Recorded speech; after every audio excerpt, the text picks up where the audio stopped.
David sat on his worn-out couch staring at his laptop screen for what felt like the 100th time that evening. The cursor blinked mockingly at him as he tried to focus on the logo design he was supposed to finish by Friday. 3 months had passed since he'd moved into this small apartment on the 4th floor of an old building downtown. And honestly, it still didn't feel like home. Nothing really felt like home anymore. The breakup with his girlfriend of 4 years had left him feeling like someone had pulled the rug out from under his feet. One day they were planning their future together, and the next she was telling him she needed space to find herself. Whatever that meant. He'd spent weeks trying to understand what went wrong, replaying every conversation, every moment, looking for clues he might have missed. Eventually, he realized he was just exhausting himself, so he stopped. He stopped trying to understand, stopped reaching out to friends, stopped doing much of anything except work. Working from home as a freelance graphic designer had its perks, sure. No commute, no office drama, pajamas all day if he wanted. But lately, it just meant he could avoid the world more efficiently. His daily routine had become depressingly predictable. Wake up, make coffee, work, order food, work some more, watch something mindless on his laptop, and sleep. Repeat. The other people in the building were just background noise to him. He'd see them in the hallway sometimes, give them a quick nod, maybe a half smile, and keep moving. That was enough interaction for him. His apartment reflected his state of mind perfectly. Boxes he still hadn't unpacked sat in the corner of his bedroom. The walls were bare except for one poster he'd lazily taped up. His furniture was minimal and mismatched, stuff he'd grabbed from thrift stores or found on the curb. He told himself it was temporary, that he'd fix it up eventually. But deep down he knew he was just going through the motions, waiting for something to change without actually doing anything to change it. Everything shifted the day someone new moved into the apartment next door. He first noticed it on a Saturday afternoon, when he heard the unmistakable sound of furniture being dragged across the floor. Great, he thought. There goes his quiet weekend. He turned up the volume on his headphones and tried to ignore it. But the noise continued for hours, accompanied by laughter and music and what sounded like at least 3 different people helping with the move. The next morning, he ran into her in the hallway. Literally ran into her. He was walking back from the building's tiny gym in the basement, not really paying attention, when he nearly collided with someone carrying a large potted plant. He stumbled back, muttering an apology, and looked up to see his new neighbor.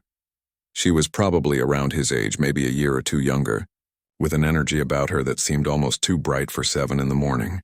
Her hair was pulled back in a messy bun. She wore paint-splattered overalls, and she was grinning at him like they were old friends. No worries. I should watch where I'm going with this thing, she said, adjusting her grip on the plant. I'm Riley, by the way. Just moved in next door. David, he replied, keeping it short. He started to move past her, but she wasn't done. So you're my neighbor. That's awesome. Hey, quick question. Do you know if the landlord is cool with drilling holes in the walls? I want to hang some shelves, but I don't want to lose my deposit on day 2. He shrugged. I think it's fine as long as you patch them up when you leave. Perfect. Thanks, David. The way she said his name so casually, like they'd known each other for years, caught him off guard. Before he could respond, she was already heading down the hallway, humming to herself. He didn't think much of it at the time. New neighbor seemed friendly enough. Probably wouldn't bother him much. But boy, was he wrong about that last part. The first real conversation happened about a week later in the building's cramped laundry room in the basement. He was transferring his clothes from the washer to the dryer when she walked in, carrying a basket of laundry. He noticed her immediately, mainly because she was wearing a faded concert shirt from a band he'd loved in college. Nice shirt, he found himself saying before he could stop himself.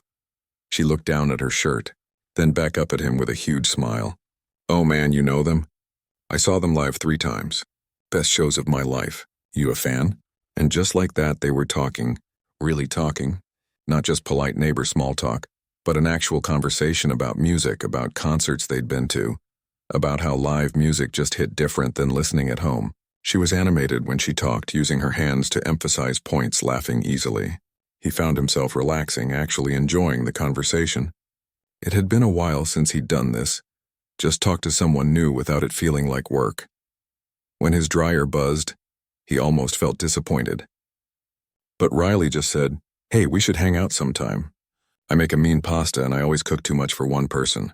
You free this week? He hesitated. Part of him wanted to say no, to retreat back into his comfortable isolation. But another part of him, a part he'd been ignoring for months, was tired of being alone. Sure, he heard himself say. That sounds good. That dinner turned into a regular thing. At first, it was once a week, usually on Wednesday nights. She'd knock on his door around 7, holding a container of whatever she'd cooked, and invite herself in. She didn't wait for permission, didn't seem to notice or care that his apartment was barely decorated or that he clearly hadn't been expecting company. She'd just plop down on his couch, hand him a fork, and start talking about her day. Riley worked as a physical therapist at a clinic across town, which explained her habit of stretching in weird positions during conversations and occasionally commenting on his posture. She was one of those people who seemed to know everyone wherever she went. She'd tell him stories about her patients, about her coworkers, about random people she met on the subway. She made ordinary life sound interesting, even exciting. What surprised him most was how easy it was to be around her. She asked him questions about his work, seemed genuinely interested in his designs, and even gave him feedback that was sometimes annoyingly accurate. She had a way of calling him out on his excuses without being mean about it. When he said he was fine, she'd give him this look that said she knew better, but she wouldn't push. She let him open up at his own pace. Slowly, his apartment started to change. Riley brought over a small cactus one day, saying every space needed at least one living thing. She helped him hang up some of his artwork on the walls. She even convinced him to finally unpack those boxes that had been sitting in his bedroom for months. His routine shifted too. He started looking forward to her random visits, to her texts asking if he wanted to grab coffee or check out some new food truck she'd heard about. But here's the thing. He knew something was building between them. It wasn't just friendship, though it was definitely that. There was this tension sometimes, these moments where their eyes would meet and hold for just a second too long, or when they'd reach for the same thing and their hands would brush. Neither of them acknowledged it. They both had their reasons to be cautious, he figured. He was still healing from his breakup, still figuring out who he was outside of that relationship. And Riley, well, she kept things close to her chest when it came to her personal life. She'd mentioned bits and pieces, a divorce she was recovering from, family stuff that was complicated but never the full story. So they existed in this comfortable middle ground. Friends who maybe wanted to be more but were both too scared or too smart to rush into anything. At least that's what he told himself. He had no idea that Riley was planning something that would force both of them to stop pretending and start being honest about what they really wanted. It was one of those warm summer nights when the city felt almost peaceful. David and Riley were sitting on his tiny balcony, which was barely big enough for 2 folding chairs and a small table, but it had a decent view of the street below. They'd finished dinner an hour ago, but neither of them seemed in a hurry to call it a night. A half-empty bottle of wine sat between them, and the sounds of the city created a comfortable background noise. Riley was quieter than usual that evening. She'd been staring at the street below for a while, lost in her own thoughts. David noticed but didn't push. That was one thing he'd learned about her over the past few months. She'd talk when she was ready. Finally, she spoke up. Can I tell you something? Something I haven't really talked about with anyone here? Of course, David said, setting down his glass. She took a deep breath. So I mentioned I was divorced, right? But I never really explained what happened. She paused, choosing her words carefully. I was married for 6 years. 6 years of trying to be the person he wanted me to be. The perfect wife who had dinner ready, who didn't complain, who supported his dreams while putting mine on hold. And you know what the crazy part is? I didn't even realize I was doing it until it was over. David listened, not interrupting, just letting her get it out. He left me for someone else, someone younger, more exciting, whatever. And I was devastated at first, but then after a few months I realized something. I wasn't just sad about losing him. I was sad about losing all those years where I wasn't really myself. I'd been playing it so safe, being so careful not to rock the boat, that I forgot who I even was underneath all that. She turned to look at him, and there was something vulnerable in her expression that he'd never seen before. That's why I moved here. Fresh start, new city, new me, except I'm still figuring out who that is. And honestly, it's terrifying, because what if I spent all those years hiding who I really am, and it turns out I don't even know anymore? David felt something shift in his chest. He understood that feeling more than she probably realized. I get it, he said quietly. I've been doing the same thing, just in a different way. Riley raised an eyebrow. Yeah? He nodded, surprised at how easy it felt to open up to her. Maybe it was the wine. Maybe it was the darkness making everything feel safer. Or maybe it was just Riley. My ex, the one I told you about, she wasn't wrong to leave. I was so afraid of messing things up that I never really let her in. I kept everything surface level, safe, and when she said she needed more, needed someone who would actually be present and real with her, I didn't know how to do that. So she left. And instead of learning from it, I just shut down completely, moved here, isolated myself, convinced myself it was better to not try at all than to risk getting hurt again. They sat in silence for a moment, both processing what the other had shared. Then Riley did something unexpected. She laughed. Not a mean laugh, but something genuine and slightly disbelieving. We're a mess, aren't we? She said, shaking her head. Both of us running from the same thing, just being real with people. David couldn't help but smile. Yeah, we really are. Riley sat up straighter, and he could practically see an idea forming in her head. She got that look she sometimes had, the one that usually meant she was about to suggest something crazy. Okay, I have an idea, and hear me out before you say no. That's not a promising start, David said, but he was intrigued. What if we made a deal? Like a challenge. Each week we dare each other to do something that scares us. Not like jumping off a bridge or anything stupid, just things that push us out of our comfort zones, things that make us face the stuff we've been avoiding. David considered this. What kind of things are we talking about? I don't know, anything. Could be talking to a stranger. Could be trying something new, could be facing a fear. The point is, we help each other stop playing it safe. We've both been hiding for too long. Maybe it's time to stop. There was something appealing about the idea, having someone to hold him accountable, to push him when he wanted to retreat. And doing the same for Riley. Okay, he found himself saying. I'm in, but we have to promise that if either of us really can't do something, we can pass. No judgment. Deal, Riley said, extending her hand. They shook on it, and just like that, everything changed. The dares started simple. The first week, Riley dared him to go to a coffee shop and strike up a conversation with a complete stranger. Just a real conversation, not just ordering coffee.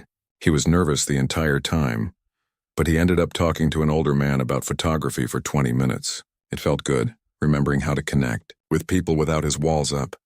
His dare for Riley was to go to an open mic night and perform something, anything. She chose to read a poem she'd written years ago but never shared with anyone. Her hands shook the entire time, but she did it. When she came back to tell him about it, she was practically glowing. Week 2, she made him take a dance class. Not private lessons, but an actual group class full of people who knew what they were doing. He felt ridiculous the entire time, completely uncoordinated and out of place. But by the end, he was laughing at himself, and that felt like a victory. He dared her to reach out to an old friend she'd lost touch with during her marriage. She was scared they wouldn't want to hear from her, but she called anyway. They ended up talking for 2 hours, and Riley cried happy tears afterward. The dares continued. She made him sing karaoke, completely solo, in front of a bar full of people. He was terrible, off-key and awkward, but he did it. He made her take a painting class, something she'd always wanted to do but convinced herself she wasn't creative enough for. Her painting was actually pretty good. With each dare, they both changed a little. David found himself being more open, more willing to be vulnerable. His apartment slowly transformed from a temporary stop to an actual home. He started reaching out to old friends he'd ghosted after his breakup. He took on more challenging design projects instead of just playing it safe with easy gigs. Riley seemed lighter, too. She talked more about what she wanted from life, made plans beyond just getting through each day. She started setting boundaries at work, stopped saying yes to everything just to please people. She even went on a few dates, though she admitted none of them felt right. But the point was, she was trying, putting herself out there. Their friendship deepened through all of this. There were nights when one of them would knock on the other's door, anxious about the next day's dare, and they'd talk through it. They celebrated the victories and laughed about the failures. The line between friendship and something more kept getting blurrier, but neither of them addressed it. It was there, hovering in the space between them, in the lingering looks and the casual touches that lasted just a bit too long.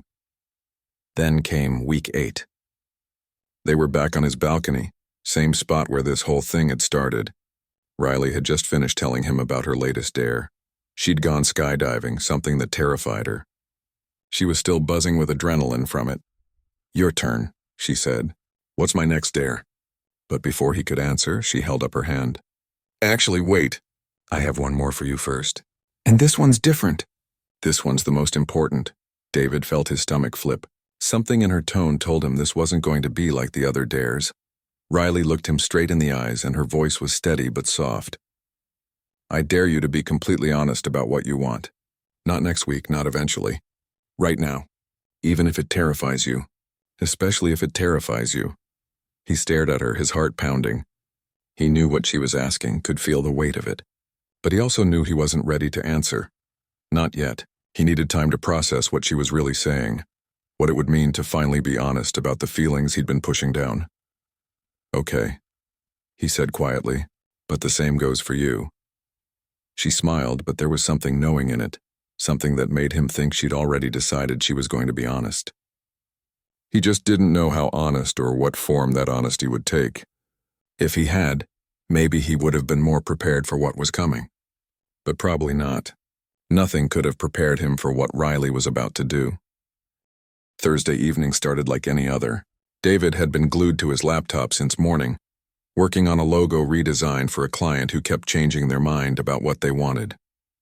He'd gone through maybe 15 different versions, and honestly, he was starting to lose his mind. The deadline was tomorrow at noon, and he still wasn't happy with any of the designs. His apartment was a mess. Coffee cups scattered on the table, papers everywhere, his phone on silent because he couldn't deal with distractions. He'd skipped lunch, living on caffeine and the half a bag of chips he'd found in his kitchen. This was the part of freelancing nobody talked about. The stress, the last-minute panic, the feeling that you're never quite good enough. Around 7 in the evening, he heard a knock at his door. He didn't even look up from his screen. "It's open," he called out, assuming it was Riley with dinner. She had a key, but she usually knocked first anyway, some habit she couldn't break. He heard the door open and close. "Hey, give me like 5 minutes," he said, still focused on adjusting the color scheme on his current design. "I'm almost done with this section, and then I can take a break. I'm starving, by the way. Please tell me you brought food." Silence. That was weird. Usually Riley would immediately start talking, telling him about her day or commenting on how messy his apartment was. He glanced at the door, expecting to see her standing there with her usual grin and a container of leftovers. What he saw instead made his brain completely short-circuit.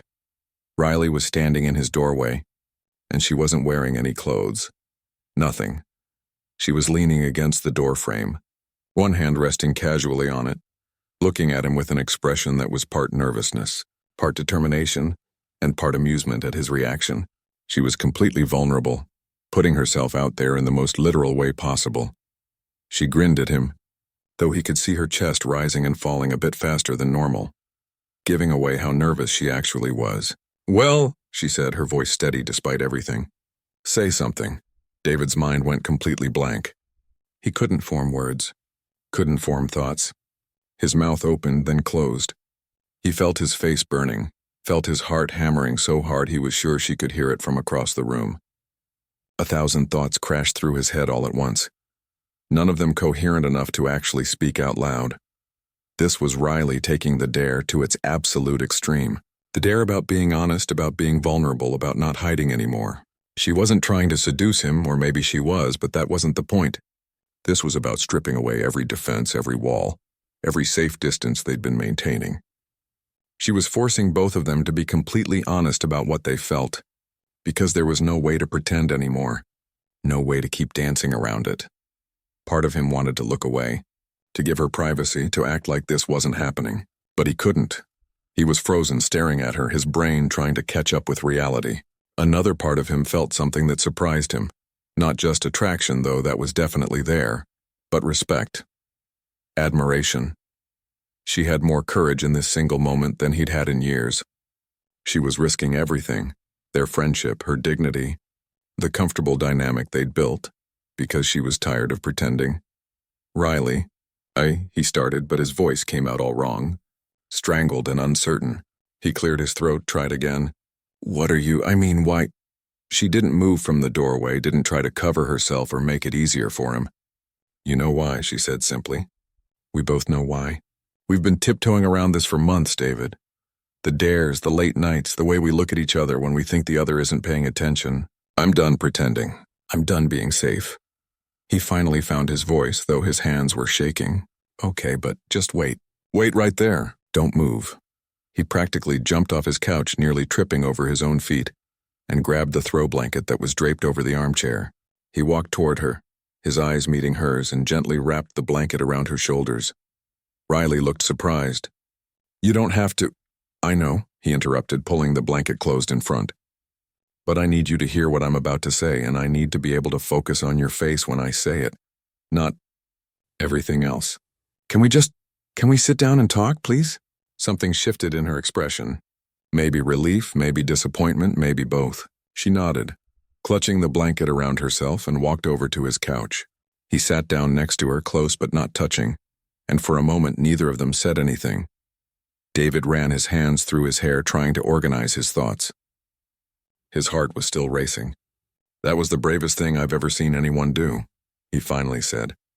And also the most terrifying. For both of us, I think. Riley let out a shaky laugh. Yeah, I may have slightly miscalculated how scary that would be. I was shaking the entire time I walked from my apartment to yours. Almost turned back like 3 times, and why didn't you? He asked, genuinely curious. She was quiet for a moment, staring at her hands. Because I'm tired, David. I'm tired of being scared. I'm tired of hiding how I feel. After my divorce, I promised myself I'd never again waste time pretending to be something I'm not, or hiding what I really want. And I want this. I want you.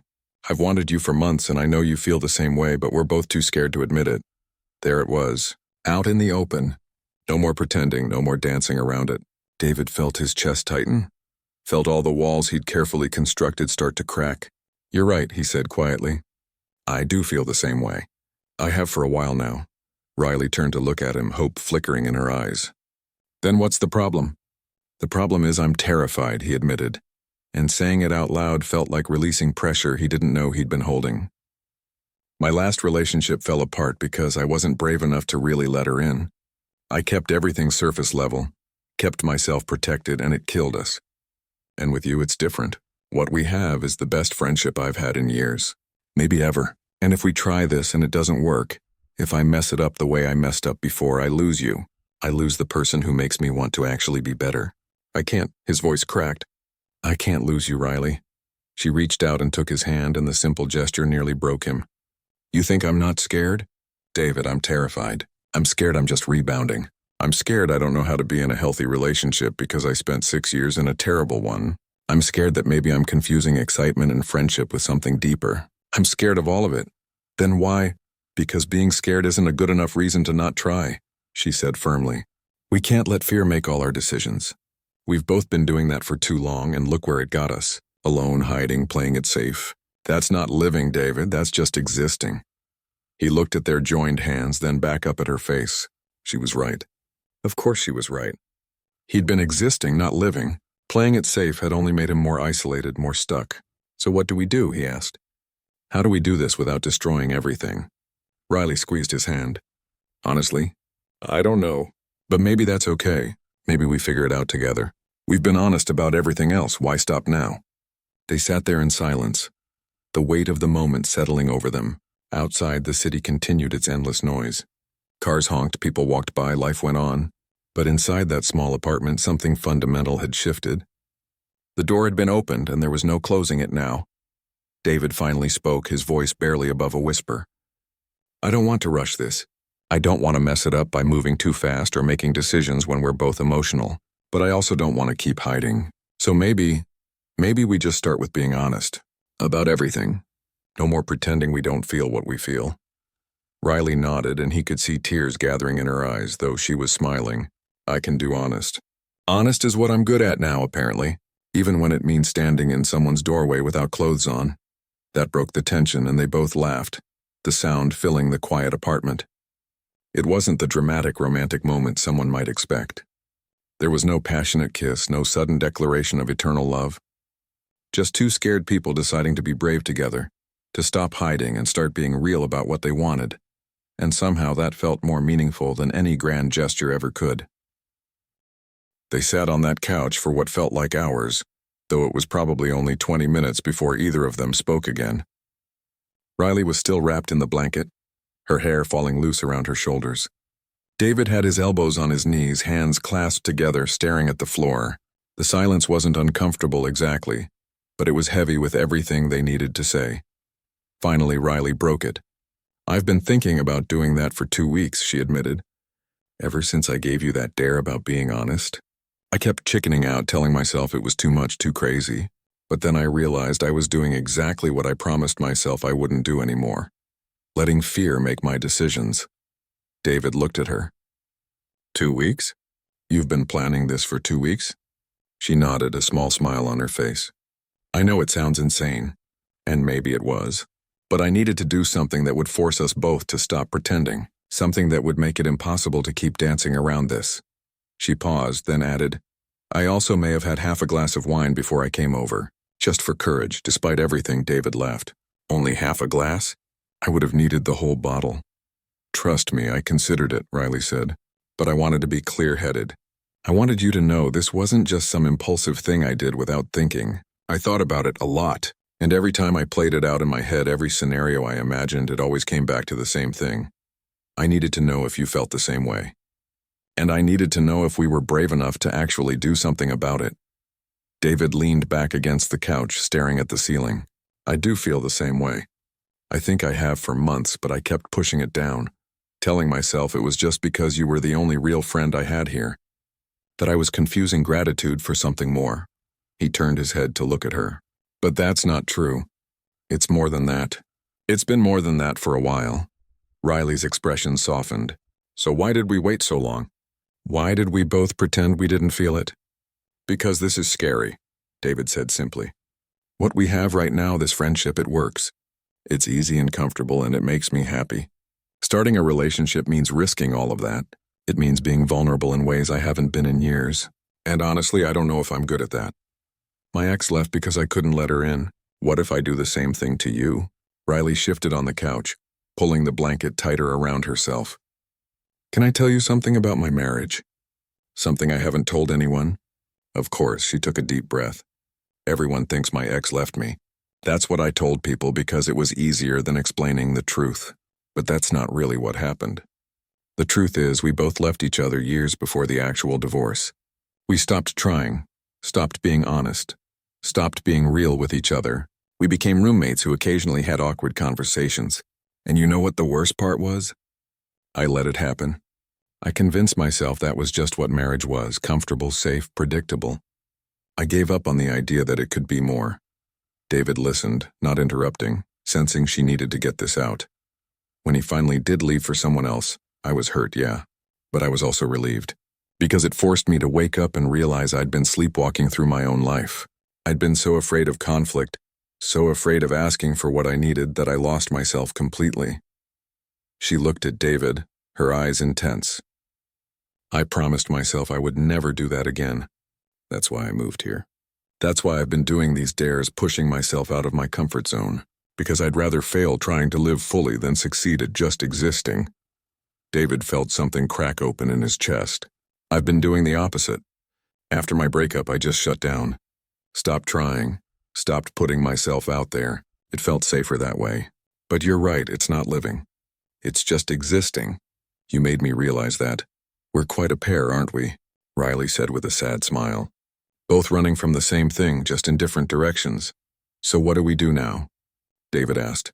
Because I want this, Riley, I want to try.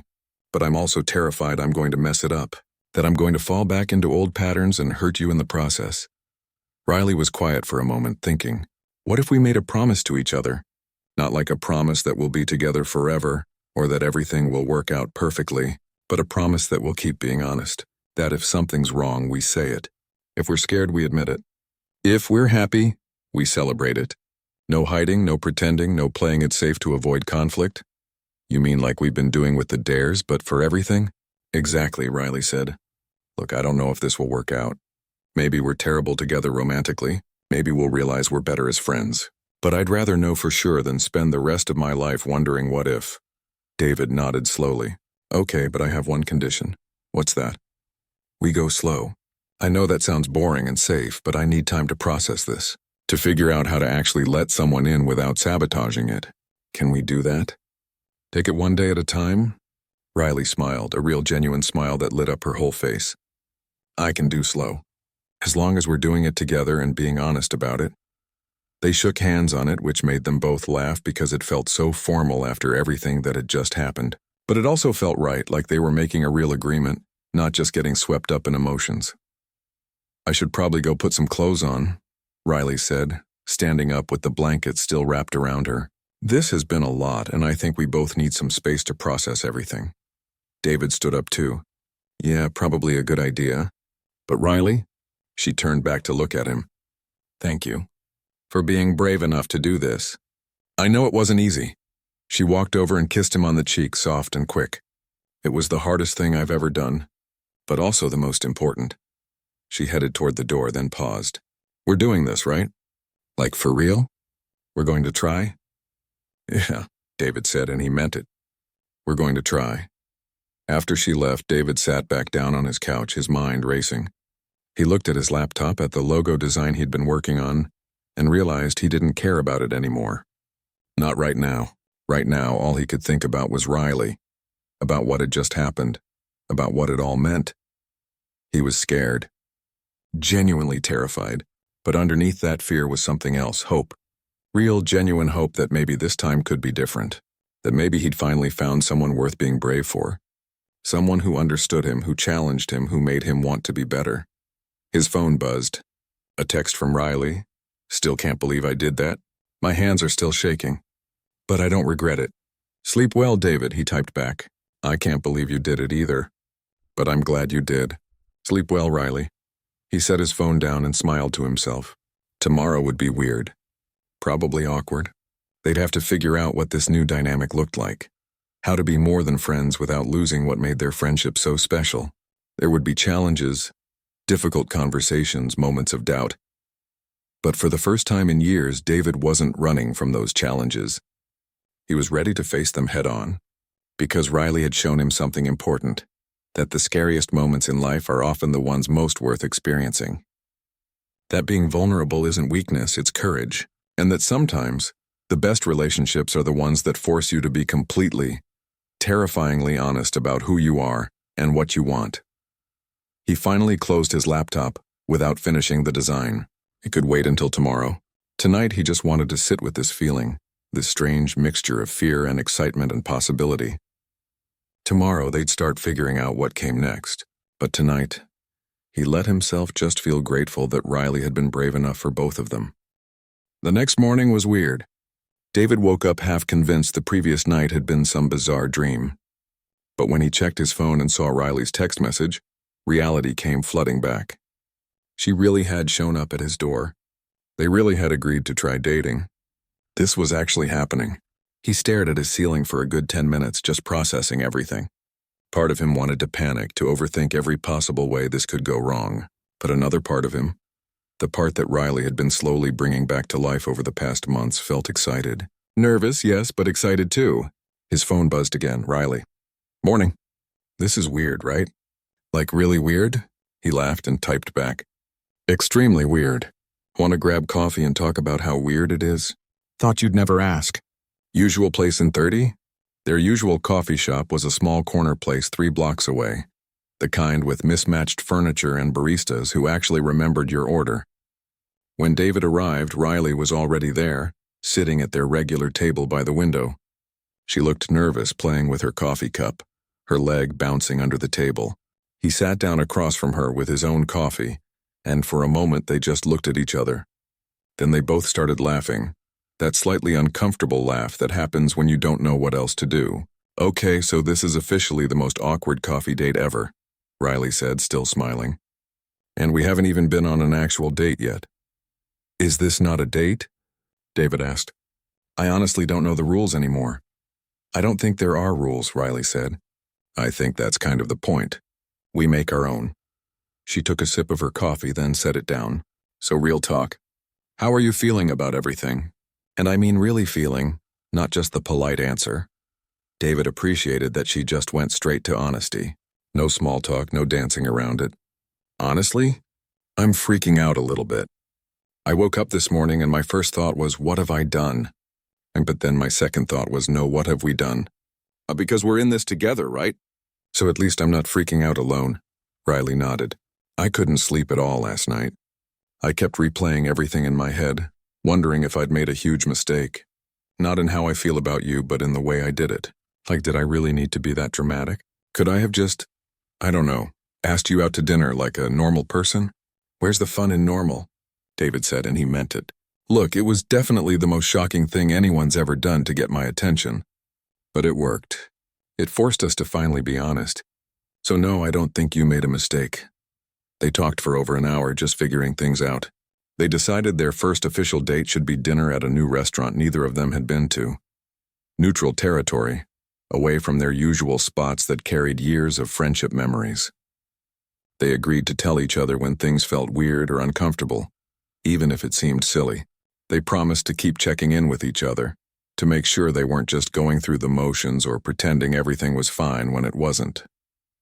That first date was both wonderful and terrible. Wonderful because they were together, trying something new. Terrible because they were both overthinking everything. Every silence felt loaded with meaning. Every casual touch felt significant. They were so focused on making it perfect that they forgot to just enjoy being together. Halfway through dinner, Riley put down her fork and said, "This is ridiculous. We're acting like strangers. Can we just go get tacos from our usual place and stop trying so hard?" David felt a wave of relief. Thank God you said it. I've been sitting here trying to think of interesting things to say and my mind is completely blank. They left the fancy restaurant, got tacos from their favorite food truck and ate them sitting on a bench in the park. And just like that, everything clicked back into place. They were David and Riley again, just with the added knowledge that they were trying to be more than friends. It didn't have to be perfect. It just had to be real. The next few weeks were a learning process. They had to figure out what their relationship looked like now.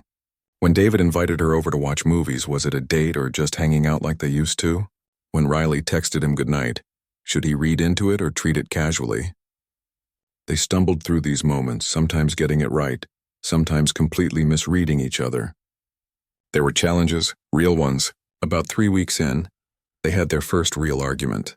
David had made plans with an old friend without telling Riley, and she felt hurt that he hadn't even mentioned it.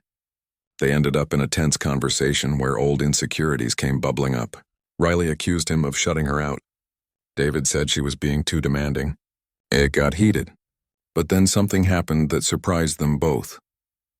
Instead of walking away or letting it fester, they stopped, took a breath, and actually talked it through.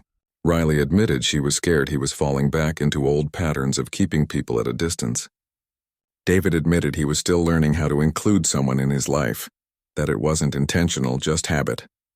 They worked through it, set better expectations, and came out the other side closer than before. Not every challenge was about conflict, though. There were sweet moments, too, moments that reminded them why they were trying. Like the time David surprised her with tickets to see her favorite band, and she cried happy tears. Or when Riley showed up at his apartment at midnight with ice cream, because she knew he was stressed about a big project deadline. Little things that showed they actually cared, actually paid attention, actually wanted this to work.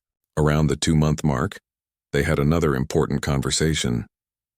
They were back on David's balcony, same spot where so many important talks had happened. Riley brought up something that had been on her mind. "I think we need to talk about what happens if this doesn't work," she said carefully. "I know that's not romantic or hopeful, but I need to know we have a plan, because losing you as a friend would be worse than this not working out romantically." David had been thinking about the same thing. Agreed, so what do we do? How do we protect the friendship while trying this? They talked about it seriously. Both of them committed to the idea that even if the romance didn't work, they'd fight to keep the friendship. They'd give each other space if needed, but not give up on each other completely. It was a mature, honest conversation that made them both feel more secure about taking the risk. As time went on, things got easier. Not perfect, relationships are never perfect, but easier. They found their rhythm, a balance between the friendship they'd built and the new romantic connection they were exploring. David learned to let her in more, to share his thoughts and feelings instead of keeping everything locked up. Riley learned that not every moment had to be intense and profound. that sometimes quiet comfort was just as valuable. 6 months after that Thursday night when Riley showed up at his door, they were sitting on his couch. Their couch now, really, since Riley spent so much time there. They'd just finished watching a movie, and Riley was half asleep with her head on his shoulder. "Hey," David said softly. "You awake?" "Barely," she murmured. "I just wanted to say thank you for being brave that night, for pushing us both to stop hiding. I know it wasn't easy." Riley sat up a little, looking at him with sleepy eyes. "It was the scariest thing I've ever done, but also the best decision I've ever made." She kissed him softly. "We're doing pretty good, aren't we?" "Yeah," David said, smiling. "We really are." And they were. They weren't perfect. They still had bad days, still had moments of doubt, still had to work through their individual issues, but they were doing it together, with honesty and courage and a commitment to not let fear make their decisions. That Thursday evening had changed everything. Not because it led to some fairy tale romance, but because it taught them both something crucial: that real connection requires real vulnerability. That the scariest moments are often the most worthwhile. That sometimes you have to take a leap of faith and trust that even if you fall, it's better than never jumping at all. David often thought back to that moment, to Riley standing in his doorway demanding honesty. It had been shocking, bold, and absolutely necessary. Because without that push, they might have spent years circling each other, too afraid to take the risk, too comfortable to make a change. Instead, they'd chosen courage. They'd chosen honesty. They'd chosen each other. And while the future was still uncertain, while there were no guarantees this would last forever, they were building something real, something worth fighting for, something that made them both better, braver, more fully themselves. And really, what more could you ask for than that?